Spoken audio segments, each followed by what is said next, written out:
Hi, this is our project, stock prediction based on correlation and momentum. This is our data set. Our data set is from Stook. It has stock price changes for each 5 minutes. For instance, let's have a look.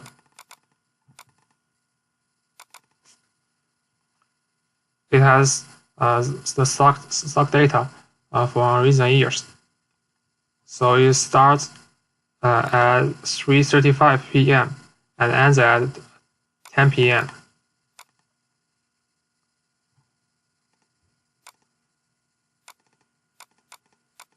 So in the first place, we'll do the pre-processing. In order to save time, we'll only process the stocks in the NYSE market stocks. So we generated a TXT file that contains the paths of all the stock files, and we will run this main program to load the data, transform the data into a list in Python, and generate the machine learning data set, one continuous and one binary. So in order to save time, I have computed the correlations in advance. So if you want to compute the correlation on your own, you can uncomment the code at line 321 to line 327. So in the NYSE market stocks, there are 360 stocks. So the dataset is 385 megabytes.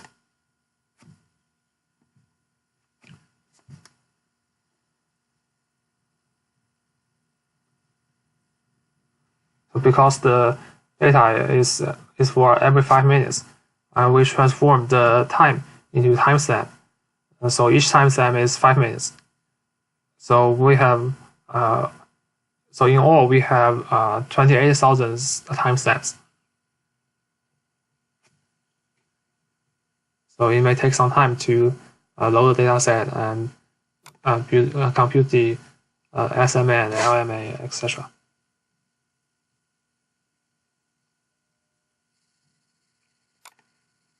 We have also built a graphical user interface, so we can see what we have done.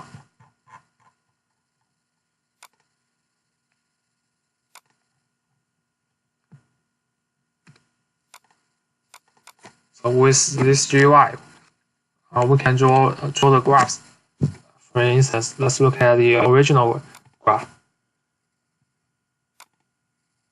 So the y-axis is price, the x-axis is timestamp. So remember, each timestamp is 5 minutes, and this stock is SSY.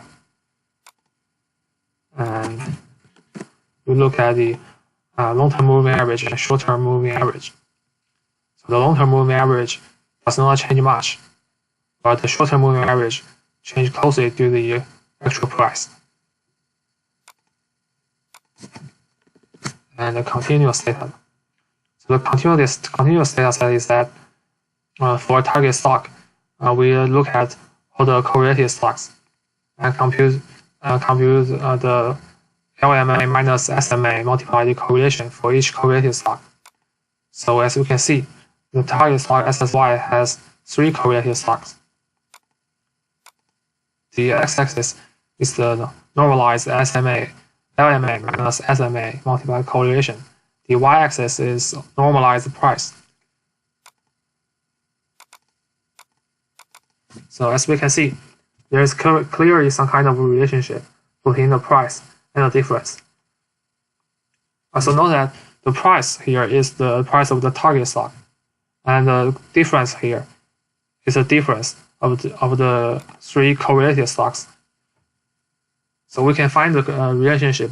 We can do regression and do prediction from this.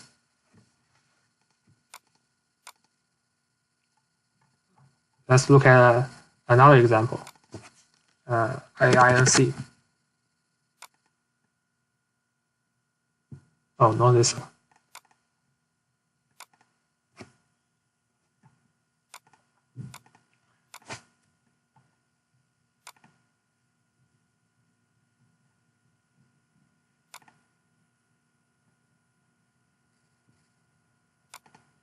So this is the LMA and SMA for another stock.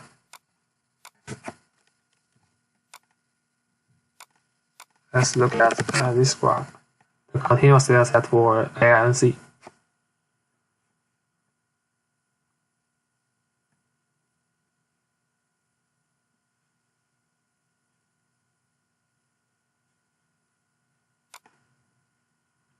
This will take some time because the parameter L here is over 2000.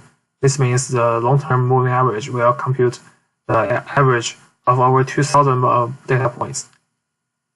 So this is certainly time consuming.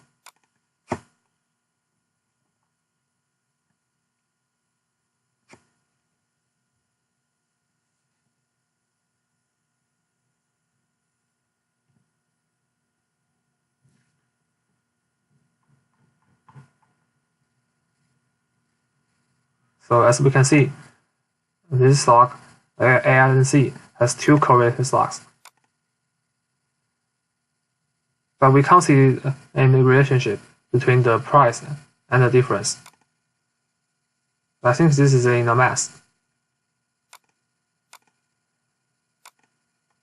So we found that for some of the stocks, there is such relationship between the price of the target stock and the difference of the correlated stocks, while for others, such relationship cannot be found.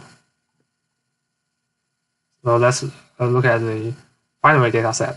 The binary is rise and drop. Let's say VISI. So for each axis, each axis stands for one correlated stocks. So there can be 3 or more than 3 stocks that are correlated, and we will randomly pick 3 of the correlated stocks. And for each axis is normalized LMA minus SMA multiplied correlation. And the points all have 2 different colors. So one is for rise, one is for drop.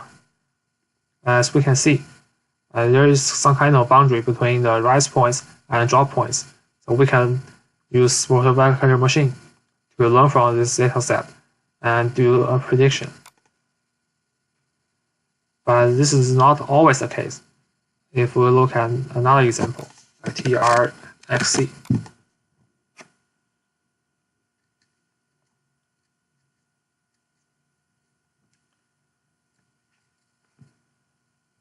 So again, we picked randomly 3 correlated stocks and draw this graph. Also, I think these rise points and drop points are blended together. You can hardly find a clear boundary between them. So the accuracy of this support vector machine for this stock must not be good. So let's look at the result of prediction. Let's say CAW.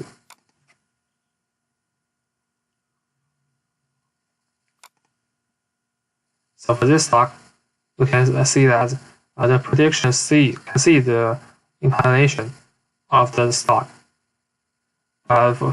Sometimes, for example, here, and here, the prediction does not see the sharp changes of the stock price. And also here's a sharp rise, but the prediction does not see it. So my explanation is that the stock price rises and drops because of many factors, and the influence from other stocks is only one of them. So this rise and drops may be caused by other factors. Another example, AE. So this one is well predicted. And AAU. the prediction only sees the inclination of going up, but the actual value is quite different. And LGLR.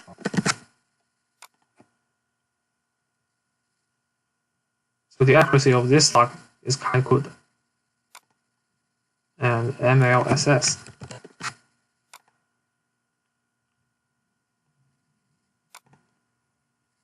So there is one big, sharp changes. There are many sharp changes at the end. Goes up, goes down, goes up, and goes down. But the prediction simply ignore that.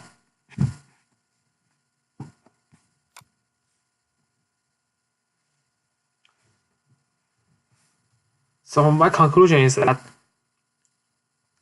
correlation with other stocks is only one of the factors that influence the changes in stock prices. So, for example, if one enterprise is a small one, it can be easily influenced by other big stocks. So we can accurately predict that. Well, for some enterprises, for example, the one in the upstream of the industrial chain, it simply influences others and cannot be easily influenced by other stocks. There also can be external factors. For example, let's look at this. There are many sharp changes, 1, 2, 3, 4, 5, 6, and so on. And the prediction simply does not see that. So this might be caused by factors like big scandal from this company, or newly announced policies, etc. And this, of course, cannot be predicted simply using the correlation with other stocks. So after using this GUI, the graphs will be saved, so we can view them later.